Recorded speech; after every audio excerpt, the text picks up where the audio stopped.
ką darysim. Šitą, kaip sakoma, buvo nepasisekęs tas čempionatas mums visiems. Tiek. Linai, buvai ir toj 2006 metų rinktiniai, kurioje irgi pakankamai nesėkmingas buvo čempionatas. Kažkaip galėtum palyginti?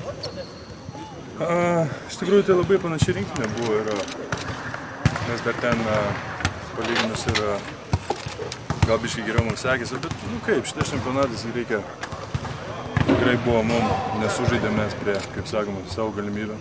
Kiek mes galėjom, mes tikrai nepademonstravom, ką mes galim, bet dabar jau yra per vėlų ir reikia paprasčiausiai, ką žinau, sunku pasakyti, kad reikia pamirti. Ar pats savo žaidimu esi patenkintas?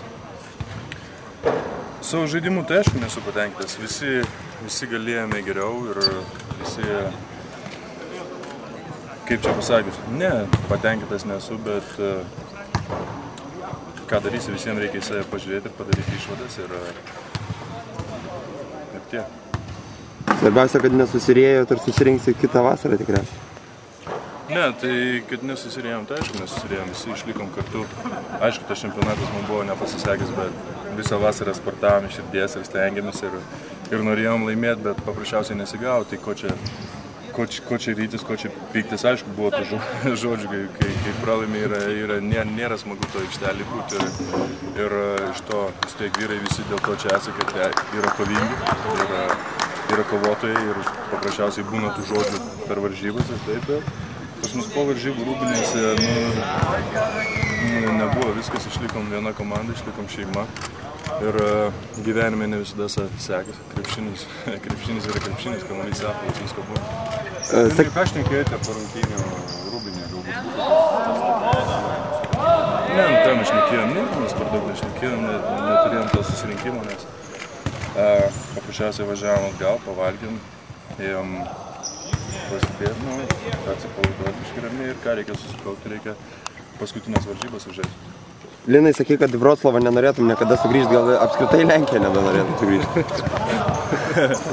Ne, žinot, ką darysim, aišku, po tokio čempionato nesinori grįžti, bet, kaip sakiau, krepšinis yra krepšinis, visko būna ir paprasčiausiai mums šitą čempionatą nepasisekė. Ką darysi, aišku, norėčiau padėkoti fanam, tikrai buvo nuostabus jų palaikymas ir gaila, kad mes juos nuvylėm, bet dabar reikia laukti kitų vasarų. Tai serbams duosim kailį? Bandysim tikrai, ar duosim ar ne, čia žiūrėsim kaip gausis, bet kad bandysim viską atiduosim, ką turim ir paskutinės jėgas, kad, kaip sakoma, baigtą čempionatą dar su pergalė, kurios mums tikrai labai reikia. Aišku, mums ta pergalė neišves mūsų į ketvirtfinalį, bet reikia užbaigti iš visų jėgų čempionatą ir viskas.